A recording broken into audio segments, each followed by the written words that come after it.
I'm good as well. The war is over. Yeah. Again. Again. Well, Trump, you saw Trump's post this morning, yeah? I haven't seen it, but somebody told me that he made some additional threats to Iran. I'd love to read it out for you and see your reaction live for the first time. Yeah, sure, do Um, that. I appreciate it. I can't always keep up. I still have to make money and earn a living, so It's I going to be can't. like Groundhog. I don't think you need to keep up with the news because it's the same thing repeating itself. So I'm going to read this post, and the first question you're going to have for me is like, Mario, are you sure this is recent? He said the following. From this point forward, anytime the Islamic Republic of Iran shoots at a ship at the Strait of Hormuz, whether it will be by missile, rocket, drone, or any other device or weapon, the US will bomb and destroy one bridge or power plant, including those located next to or in the capital city of Tehran. Thank you for your attention. So that was about 2 hours ago, I think. Now, the reason this is the first time he makes this threat, the reason I said it will be repetitive, because he's always made pretty significant threats to then walk them back. There's a pretty massive military buildup happening as we speak, and has been happening for the last few weeks. And we've seen escalation. He's already struck power plants and mainly bridges in Iran. Iran has retaliated by striking desalination plants and power plants in Kuwait. Kuwait has even talked today about them rationing energy. I saw a report. Kuwait is now urging residents to ration electricity after repeated Iranian strikes damaged power generation and desalination facilities after the attacks last week. And there were also mobile generators that were being moved around to compensate for the strikes on the power plants. And then the day the US or Trump decided to stop attacking Iranian bridges is when they threatened to strike the Emirati airports and ports, including the Dubai and Abu Dhabi International Airport. So that's where it was left last week, but now Trump is making the threats again to strike Iranian infrastructure. And I just don't see the Iranians walking back after, we've seen that happen time and time again. They just don't fold after threats. So I expect them to strike a ship. But I'd love to get your thoughts on what I consider further escalation. No, I think you're right. I think we are talking about escalation. I guess this whole unconditional surrender of Iran thing is no longer on the agenda. It doesn't look like Iran's prepared to give up. Gee, I'm shocked. I was completely unprepared for this. I think Donald Trump is flailing in a number of different directions right now. In his mind, he's been trying to avert or defeat a potential nuclear threat that could emerge in Iran from destroying Israel. But the war has moved well beyond that one issue, and he's having trouble finding a way to get out of it. But he runs into serious problems of his own making. And of course, you're familiar with the first one. No one believes anything Donald Trump says anymore. Now, that's not exclusively a problem for us in foreign relations. It's increasingly a problem here inside the United States. You can't repeat things that are fundamentally untrue over and over and over again, then change your story and then once again reverse gears and go back to the original lie that you told and expect anybody to take you seriously. Now, the problem for him with Iran is, well, we've killed all of their leaders, or as many as we could. We've done this when we were supposedly in a state of ceasefire. Then we have broken the ceasefires ourselves, things that we said we never would. I mean, I could go down the list. Well, what's the problem with it? First of all, what incentive exists right now for Iran to sign up for any agreement of any kind? I just don't see it. I don't see any evidence that any ceasefire could be brokered and would be taken seriously, because none of them have ever lasted for any length of time. And the Iranians will conclude, and I think not unreasonably, that whatever the ceasefire does, it's ultimately designed to prepare U.S. forces for further operations in the future against Iran. The entire notion of what are we in this war for boils down to something that I said to you very early on that I thought it would eventually become, and that is the aim is the total destruction of the Iranian state and its society. The Iranians know that. For them, this is existential. We in the United States don't really understand this. The average American isn't keeping up with that. He is keeping up with other matters, which we can talk about, that are largely economic and financial in nature. And those things could easily bring this war to an end. In fact, I would argue that we're in a race right now between the damaging things that we've done to the world and ourselves economically and financially, and whether or not that will bring an end to the war, or secondly, the recognition that short of a nuclear attack, nothing can be done, and therefore we're leaving. Now, there is a third option that we need to discuss, and that's the nuclear one, because I think that's really on the table for the Israelis, not necessarily for us, but for them. So we can talk about those things, but I think people need to understand nothing will be rebuilt in the region. There will be no new pipelines, no new infrastructure, nothing, no new desalination plants until the investors, the lenders, are absolutely 100% confident that we will not return instantaneously to another war because of Donald Trump's whims or feelings. So this is a catastrophe on a scale that is much greater today than it was a month ago. A month ago, there was still a willingness to believe that this could be ended in some fashion. And the MOU, however distasteful, was signed by Trump, and then he made his famous statements. I don't want to be Herbert Hoover. The world economic condition could become a depression. We need to do this, blah, blah, blah. And then he turns right around, contradicts everything he said yet again. So at this point, no one believes him. No one's going to listen to anything he says. So where does that leave us? It leaves us with, as you point out, escalation. Now, if you look at the strikes, the patterns on the American side are pretty clear. Very heavy strikes along the coast, which creates the impression among many of us that there is some plan to use ground forces in some way against the Iranian coast of the Persian Gulf. The other pattern is, of course, in and around Israel, particularly in Jordan and the Arab states that have supported and helped to defend Israel. Those radars, those missile batteries, those establishments have been destroyed. So Iran is positioning itself, obviously, for two things. One is to utterly destroy Israel when the time comes by preparing the battlefield for that planned destruction. Now, that's not because they're dedicated to it. If there were an agreement that they could live with, that we could live with, that was reliable, I think that could be avoided. But right now, I just don't see any evidence for that. The second part is it's obvious to them that we plan to come ashore somewhere between Chabahar and Karg Island. That's coming. That's what they think, and they're probably right. And I wrote a long piece in my recent Substack called Trump's War to the Last Missile, explaining why that would end very badly for us. So where are we today? Well, the world economic situation is continuing to deteriorate very rapidly.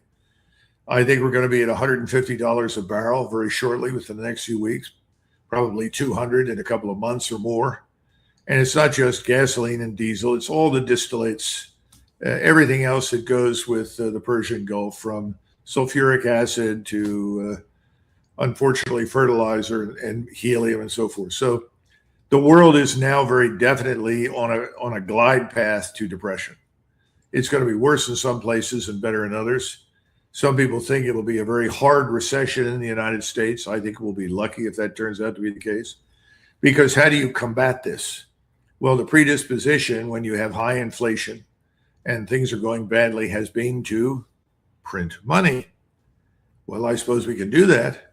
But then it makes it harder on the bond market right now, because right now the bond market, I think the 10-year, which is really the bellwether for trouble, is at about 4.6%.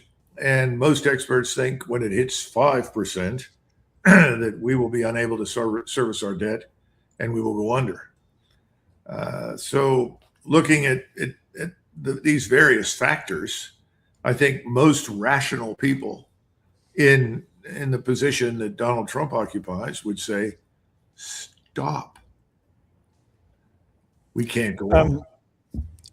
All right. So you mentioned a lot of interesting things. I want to go to the the Israel one, the strategy. Funny you mentioned this because I saved an article about it to bring it up.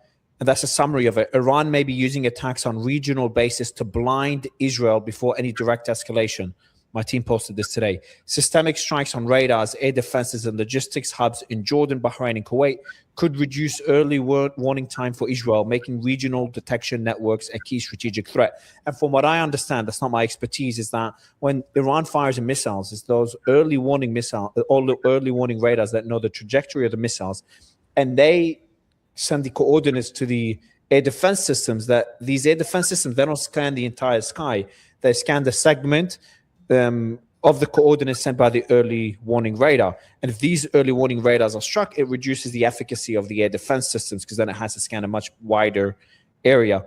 And that is the Iranian strategy. And we're seeing the results of that strategy by the precision of their strikes. Obviously, some of it because of Chinese satellites, but others is because of the work they did in the early days of the war. Is my understanding correct from this? And then I'll add a question to it, Colonel, is why Israel? Is it because Israel's being used to attack Iran by the US? All the refueling aircraft and the fighter jets are moving from the Gulf to Israel? Or is it because Iran sees Israel as a threat and they think they should create deterrence against future Israeli aggression? Well, let's get something straight. You said the United States is using Israel to attack Iran. Well, we have certainly used air bases there. We've stationed Patriot batteries, THAAD batteries, radars, and so forth. But Israel is using us to attack Iran. We are not using Israel to attack Iran. And we need to talk about that because of some of the recent... I meant Israeli airports. I just want to be sure everybody gets that straight. We'll talk a little bit about some comments from Ben Gvir and I guess Smotrich, recent ones too, that help clarify some of this. First of all, the Iranians are very astute thinkers. They're long-term strategic planners. That's why they're in the position of dominance and strength right now that they are. They are very definitely preparing Israel for the worst. And they have an added bonus. Whatever destruction you mete out to the statelets in the Persian Gulf, like Kuwait and others on the west coast of the Persian Gulf, is a bonus because they are all Israeli dependencies or supporters in one form or another. UAE is the worst offender, obviously. But from the standpoint of the Iranians, all of these statelets are enemies. They are bases for attack against Iran, period. Whether it's American, Israeli, doesn't make any difference to them. So the response that's coming from Iran in the days ahead to the things that President Trump is talking about will eliminate those statelets. And that's very important because of something else I said to you very early on. There was a feeling in the region, a strong feeling that Sykes-Picot was dead. Now, King Abdullah of Jordan, I think, is currently in the United Kingdom. I don't know if this is going to be his new permanent residence or he's coming back. But I think Jordan is part of the Sykes-Picot arrangement, and I don't think it's going to survive.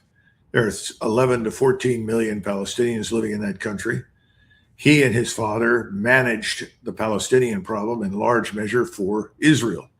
In return, they received enormous benefits from the United Kingdom and Great Britain and the United States that helped keep their society afloat and their economy working. I think these things are all coming to an end because of the damage that Iran is inflicting across the region. The statelets are creatures of British imperialism. Nobody wants them. Now, that's not necessarily true for the people that live in these places, but we're talking about the ruling elites, which are referred to increasingly over here as the Epstein class of the Arabian Peninsula. So anything they do at this point, if you're sitting in Iran and you can destroy not only our bases, but the desalination plants, the oil infrastructure on the West Coast, is a strategic bonus. And in the meantime, there's nothing we can do.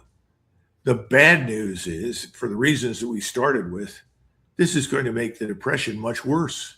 It's going to make the economic downturn last much longer for the reasons we discussed. Who's going to go in there, repair, rebuild, and refinance? At this stage, nobody.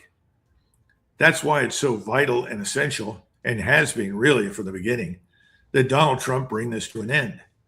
And that brings us to Israel. Can he end this? And I think it's perfectly obvious that he cannot. As long as Israel controls us, as long as they control the White House and the Congress, and we're going to see that next week, or maybe later this week with the visit of Mr. Netanyahu, there's no way to get out from under this. And I don't think Donald Trump and his financial friends that surround him are going to be able to manipulate the oil markets much longer, not to the extent that they have in the recent past to enrich themselves. It's going to be much tougher. You're not going to be able to suppress those oil prices. So what happens? When does the moment arrive when, for Donald Trump, it's existential for him? It's already existential for Iran. They know what they're doing. They're fighting to the bitter end. They know how to do it, and they have clear advantages at this point. It hasn't been existential for us, but it's about to become existential for Donald Trump and his administration.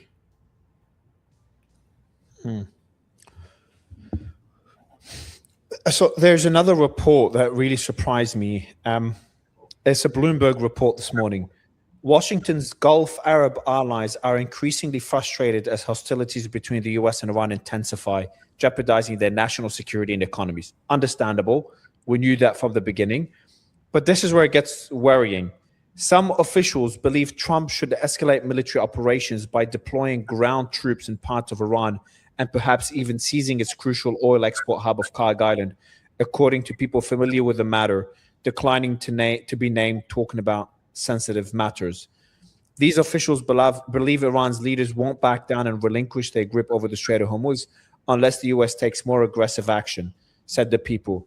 The alternative is a prolonged, even if low-level conflict that could last months, one of the people said, deterring foreign investors and tourists from the region, as you've said. So if this continues, this back and forth, it will keep deterring investors from coming to the region, rebuilding, making up for all the economic damage that's already been caused. Some countries more than others. Kuwait and Bahrain have been hammered. Mm-hmm. But that won't happen if either the back and forth continues or the risk of it continues. And this is where the more prolonged this continues, I've been thinking about this for a while, the more this goes on, the more that kind of the bubble of security around these Gulf countries, the UAE being the top of the list, it gets chipped away. But the talks of ground troops, and I know you've already talked about how this looks like a shaping operation, all the strikes on the south. But why? What would be the objective with having, we've had the American bases become sitting ducks for the Iranians, and we've seen the consequences of that. Why, they're removing troops from the American bases. Why put them on Iranian land, knowing Iran's ability to strike them and getting them closer to the artillery and short-range missiles as well? I think those are great questions. I agree with you, and if we answer them honestly, we would discard any notion of a ground operation.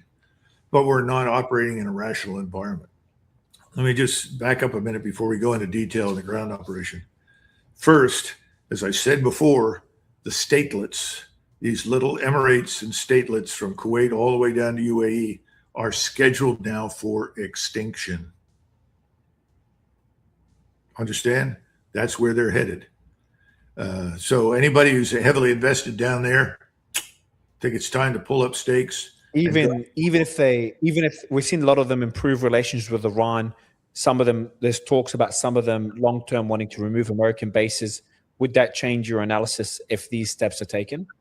I would say I'd have a nice pile of gold sitting in the corner that I could rapidly transfer to Iranian ownership.